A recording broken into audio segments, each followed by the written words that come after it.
Magician যে ব্যক্তি black magic করে মানুষের ক্ষতি করে, ইসলামী শরিয়ার দৃষ্টিকোণ থেকে সবচাইতে জঘন্য শাস্তির মুখোমুখি সে ব্যক্তি হবে, মৃত্যুদণ্ডের শাস্তি ইসলামী আদালত তাকে দিবে।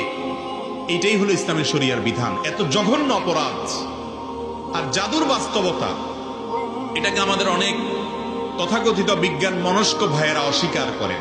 তারা বলে অলৌকিক বলতে কোনো কিছু নাই, তারা অলৌকিকতাকে অস্বীকার করে।